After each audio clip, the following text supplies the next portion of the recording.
People are moving and migrating their search experience, finding solutions, products, advice, everything from no longer Google, but products like ChatGPT and other AI platforms. Or social media. Or social.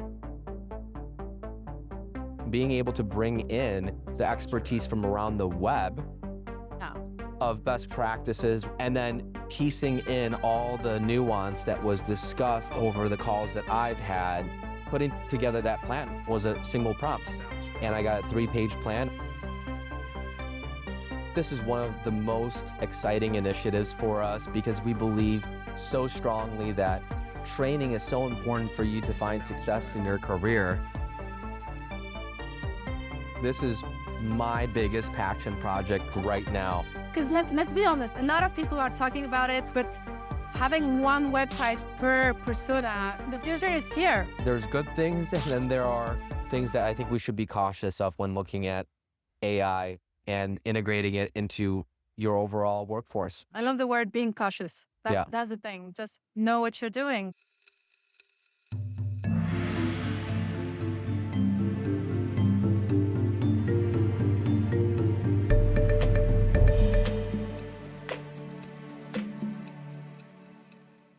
Hi guys, welcome to Exec on AI, the podcast by exec for an exec working on AI.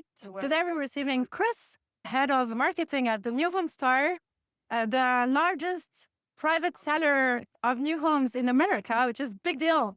Thank you so much for being here, Chris. And thank you for having me. I'm super excited. We're actually at the International Builders Show. It's the largest convention for home building. There's new technology, new products, new innovation, and it is no better spot to talk about AI than right here, right now, and on this podcast. Oh my God, yeah. Talking about innovation and innovation building show, that's great. Thank you so much for being here. I think to start this podcast, I would love to know more about you. What's your story? What do you do? Yeah, absolutely. And what's your story with AI? Absolutely. So I've always been in marketing. I've always had a passion for it. To me, having a marketing campaign, having a marketing program, having a marketing plan, it's like putting together a puzzle. You could put it together in many different ways, but there's going to be a different result. And I think that creativity, that innovation that you could put into the process of trying and testing new things out, you just can't do it in other sectors of business, not in finance, not in operations, not in sales. And that's why marketing is so exciting. And that's why I've been doing this for over 12 years. Inside the home building space, I am just excited about what is coming up. It is changing and it's completely different than just a few years ago. So as a marketer, you have to be excited right here because changes are sweeping. I just love that about you. The first minute I saw you, you were so passionate. First about marketing, but also about home building. And I've never seen so much passion talking just about work. So thanks for that. Thanks for sharing that. I would love to know more about what use cases you've implemented at New Home Star. Like what's the concrete AI reality in a business? Yeah, maybe I'll start with what I'm personally using it for right now. And what do you do at New Home Star, just to put the context? Yeah, absolutely. So at New Home Star, I am overseeing the marketing agency that works with home building companies. We do full service marketing. We're a data-driven agency that puts together everything from campaigns to websites to landing pages, you name it, everything in between. And so we help builders get more leads, more opportunities to drive and grow their business.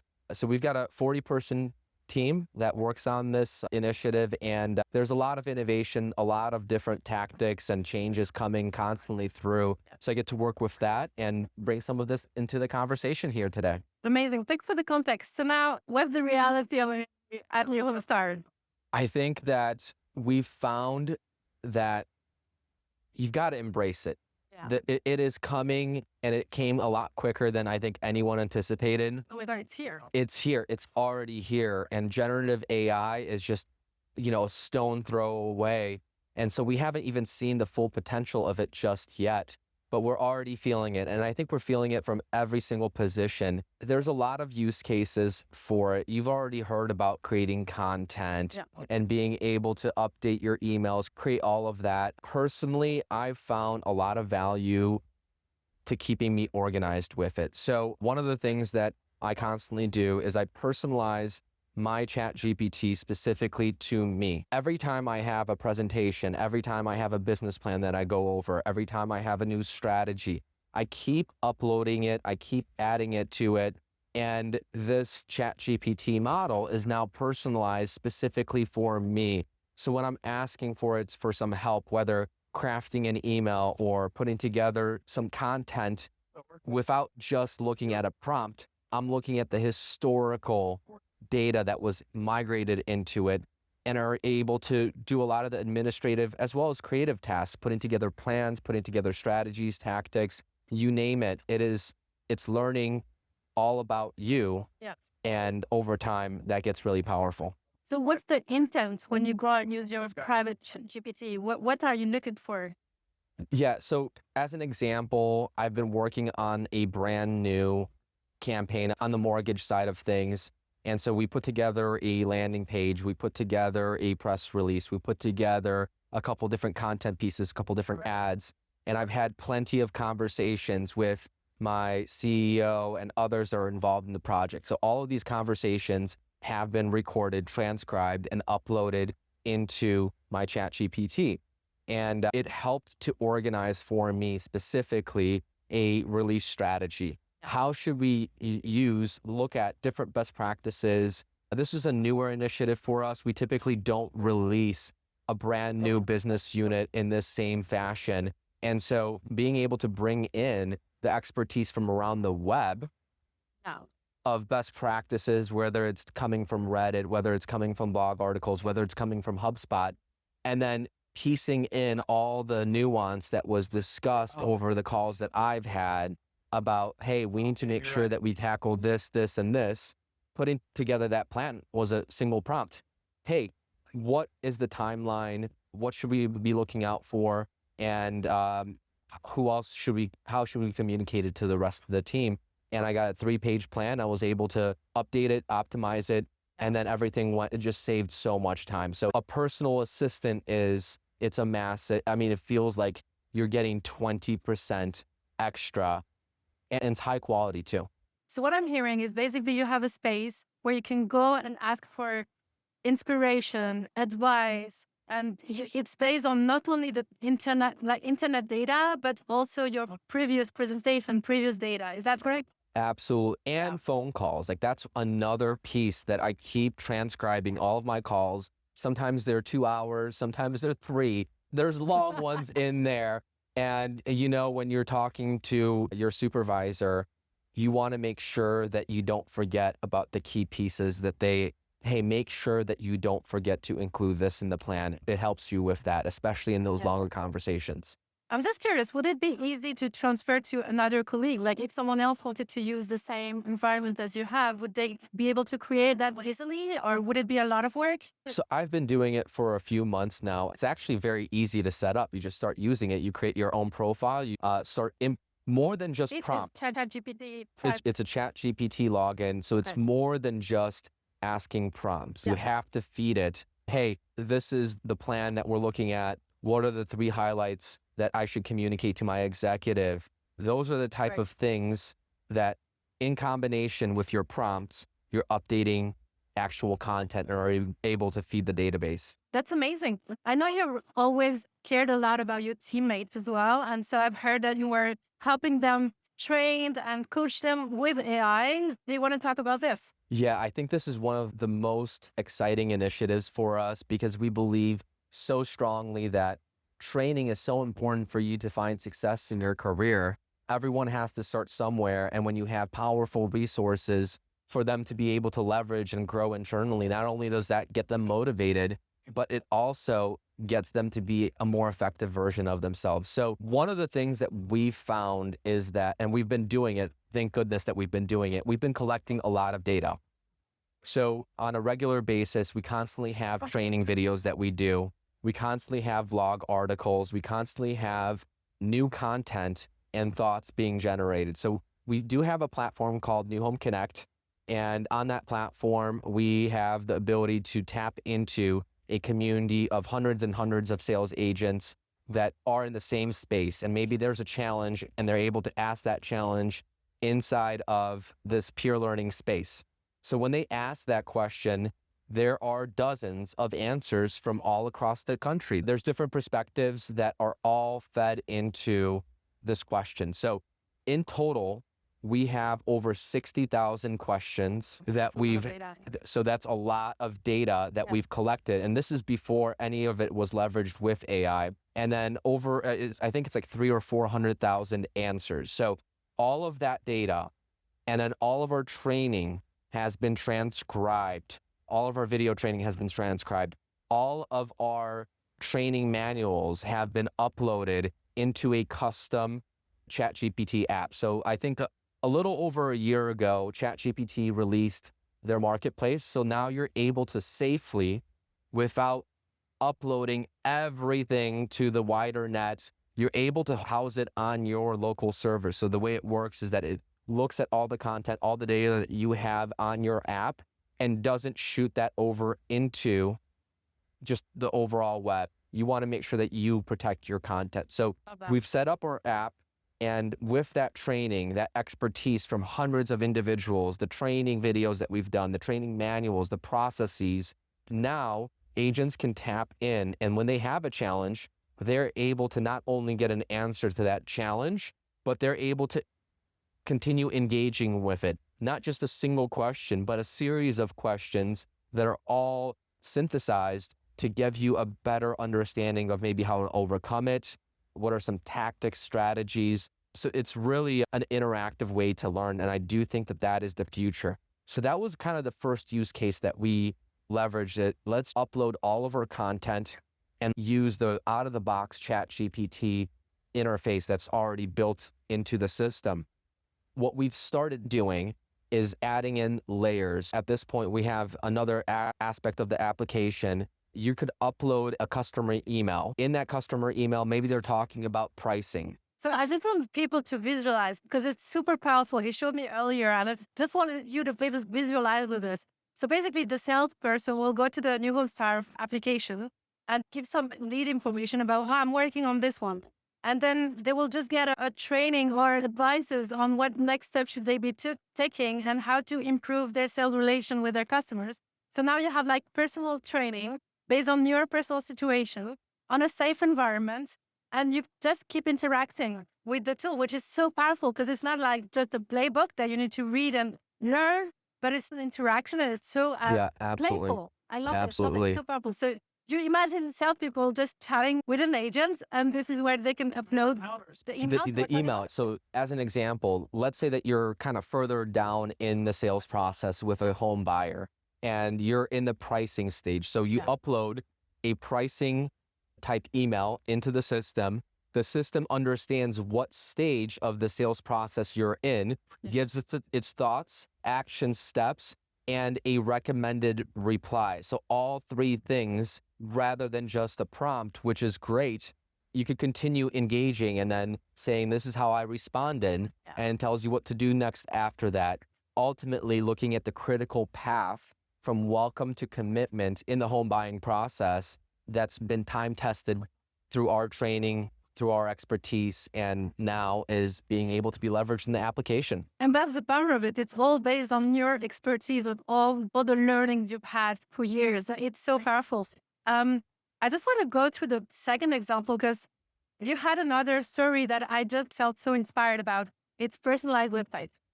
Yeah, I mean, this is my biggest passion project right now. Because let's be honest, a lot of people are talking about it. We're struggling just to personalize the CPA right now, just make it the content smart. But having one website per persona, like per prospect and per visitor, is just the future. But it's actually the future is here. Can you tell us about it? Yeah, absolutely. So this is an upcoming project. We're about 6 months have been working on it, and we've got about another 6 months until we launch it.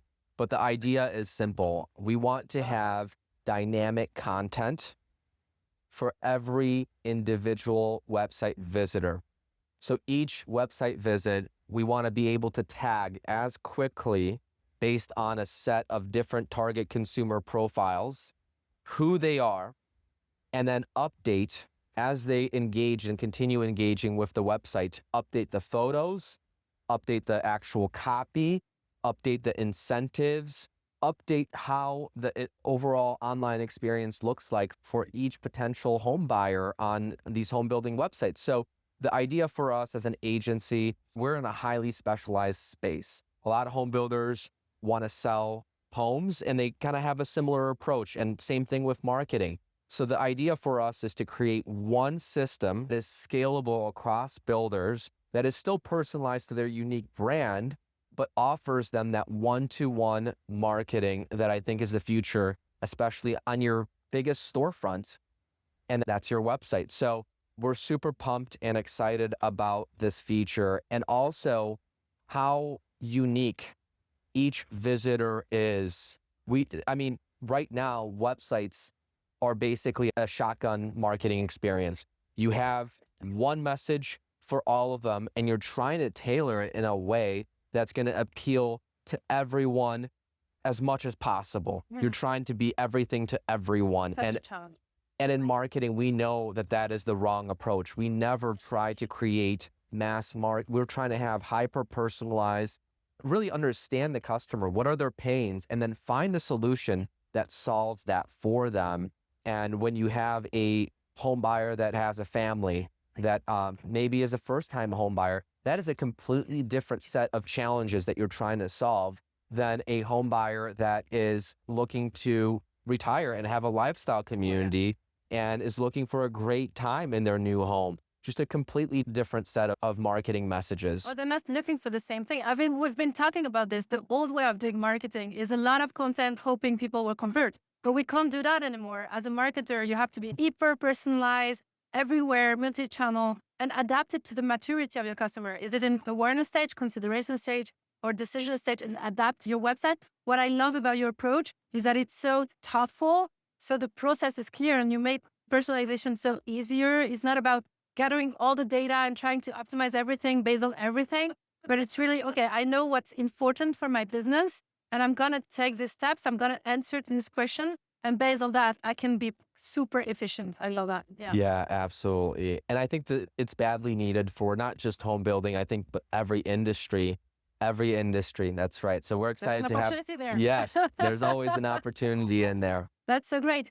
I would love to talk about another topic close to your heart. I know. And I feel so inspired when I talk about it with you. It's SEO. Yes. I mean, everybody is asking what's the future of SEO. We know it's changing.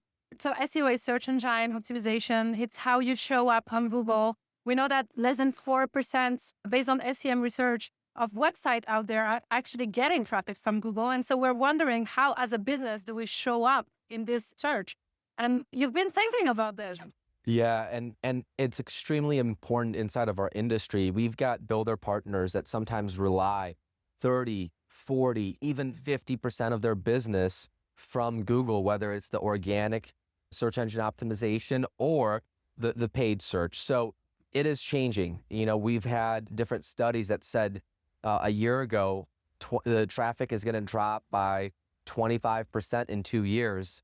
And we've already passed that moment. It's happening faster. People are moving and migrating their search experience, finding solutions, products, advice, everything from no longer Google, but products like ChatGPT and other AI platforms. Or social media.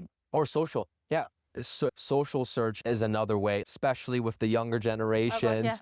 I think I saw a study that for the first time ever with Gen Z, search was more popular on social than it was with Google, which is absolutely crazy to think. Especially in this industry like home building, because there's so much emotion related to that. So you need to feel inspired and connected. Yeah. And so the challenge here is we see one of the biggest pipelines of opportunity for home building really begin to diminish. And there are going to be companies that adapt. And I keep hearing, how do we adapt? How do we fill this void? How do we close this gap and continue growing our business and not have the impact of less search leads, whether it's paid or organic? I think it does require diversifying further 100%. your marketing efforts, but 100%. also going after social. I think social with influencer marketing, but also going after AI search. And so what you've seen, I think you've seen improvements, whether using ChatGPT. I think they used to have no citations.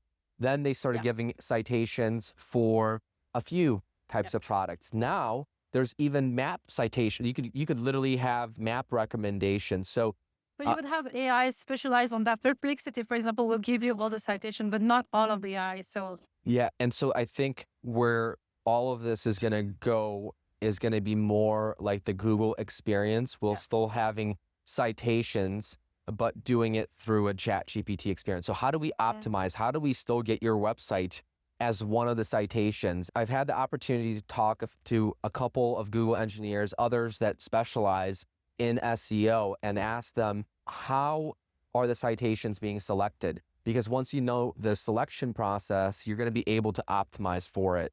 And right now, and the testing that we've done, it is very simplistic. What we typically see happening is that ChatGPT will produce the results and then find on the web the closest thing that matches to what the result was. So it's almost kind of like a backward thing. Rather than having, these are the top 10 sources, let's aggregate that information and spit out one answer and then rank them in terms of importance. It's doing it backwards. It's literally trying to tie in what is the closest thing to our AI answer. So as you're thinking about how to optimize for citations, and we don't have paid citations yet, but I do think that that is going to be coming. 100% it's coming. Right now, the leading strategy is making sure that you understand the different searches. So the same SEO techniques still apply. You still want to know what people search for, but then actually test it out, see what the content result is on multiple platforms, and then try to work your content to follow some of that alignment. That's how you will win the #1 citation right now. Instead of understanding the trends around the search and try to be in that trend, even though you have a different opinion, but at least being in that trend. Absolutely. Exactly. That's exactly right. Now, it could change anytime now. Still Like, part of the game. yeah. Today and the last few months, that's what it's been happening. But tomorrow, it might be completely different. And I think that's another part that's super exciting Yeah. about all of this, is that it's changing. You have to embrace it. You have to be Yeah. in it. You have to be learning from podcasts like this, from others that have had successes and experiences. And when you have that, you're able to adjust to any shifts. So is this what you're doing? You're trying to understand, based on the topic you want to talk about, how is AI answering about these topics? And then, well, first understanding what are the search that our people are doing. Well, I don't know, what's the process? Like, Yeah, so exactly right. So you want to first understand the keyword that's being Okay. used. What is the search question, right? What is the phrase? And so Google numbers in terms of impressions, here's your monthly impressions for this keyword, are still very relevant. So the similar tactics when you're optimizing your website, of understanding, hey, where is the highest opportunity for us in terms of impressions per a month? Absolutely. Yeah. You find those terms, you test it out, understand how the AI wrote the content, Yeah. deconstructed, and then reconstructed in your own content. Update your content to match closer to what the AI is if you want to win citations. On the search that has high search, but no competition, right? Exactly. Yeah, makes sense. And then how do you think about backlinks? Because I know this is core to SEO. Are you working more on that today or similar? I mean, it's still as important, when we're Yeah. looking at the holistic SEO strategy, the link popularity for your website it's one of the most important things. Oh, yeah. Content is number Absolutely. one, Yeah. but right after that, it's how shareable your content is across the web, how many other websites that have authority link back to you. And so I think that that's going to continue. Yeah. That piece is going to continue working in similar ways. I think Yeah. Chat GPT is going to continue using similar algorithms that Google has. Another thing I wanted to mention has been about reputation. Reputation management, I think, is going to be because people want to know what is the best, what is the safest, what is the best value, whatever. Like that's how people search. I think we've been conditioned to search through Google in a slightly different pattern. But now that ChatGPT, you could have that rich engagement, people are actually searching for what they want, which is what is the best home building company in XYZ area that offers this and that. And you're going to see more and more of that. And you're going to see words like best or lowest priced being included in there. And so where are they? How are they going to find who are the best? They are still going to rely back on Google reviews, on Glassdoor reviews, Indeed, anywhere that your website is reviewed.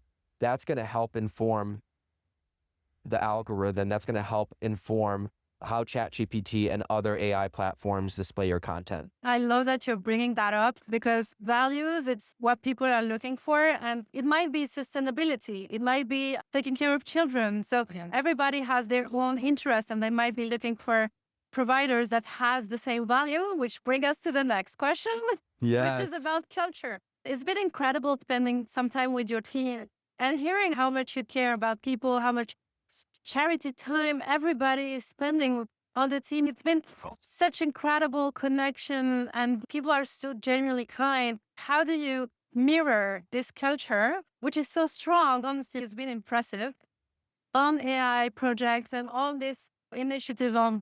Yeah, I think, our number one value as a company is to have excellent careers for our people. And so part of that is making sure that everyone is trained, has education, continues to grow. Part of that is bringing connection. Sales training. The sales training. It's part of it is also creating that connection, whether through in-person or virtual moments. Part of that is just bringing on people that share the same values. When you have the team that are really aligned and have the same passions and are moving toward the same vision and goal, still having different ways of looking at the world and the environment, still having that type of diversity, but the same aligned vision. That's where the magic happens. As we're looking at our team, we're really understanding that AI is here to stay. AI is not going away. Absolutely. And it's not a bad thing when you embrace it and you help your team grow with it. And so that's what I would recommend to every team out there, every leader that's looking at AI potentially changing the impact of their organization. Help your team embrace it. Get them training. Have dedicated conversations about it. Create a committee. Bring out new ideas. Get your team excited about it. Talk more about it. We just had a whole 3-day event a couple months ago, and AI was a massive topic. We never had that topic as an organization before, but it was our leadership that was bringing that forward, showing examples of here is how it has changed the way that I work with others. This is how much of an impact it has created for our customers. Show the success stories, embrace it, because it is going to be it's going to make an awesome impact for you. And we're already starting to see it. So we're embracing it. The training, I think, is going to be key. And so while there's a lot of positivity and goodness coming out of these AI models, there's also some caution. And I think I just want to end on that note. What worries me are the applications and the data privacy that we don't know, like how it will be used. Like imagine potentially discrimination in applicants. There's so much data online, especially with facial recognition. There's a lot that you could scrape, and we haven't really seen tools that could have a negative impact on society. So I am concerned about data privacy. It is definitely something that's at the top of my mind, especially when there are content creators, beautiful art, whether it's art in written form or visual form, that aren't getting the credit for their work. So there's good things, and then there are things that I think we should be cautious of when looking at AI and integrating it into your overall workforce. I love the word being cautious. That's the thing. Just know what you're doing. Thank you so much, Chris. You've been awesome. Thank you so much. And let's get after it.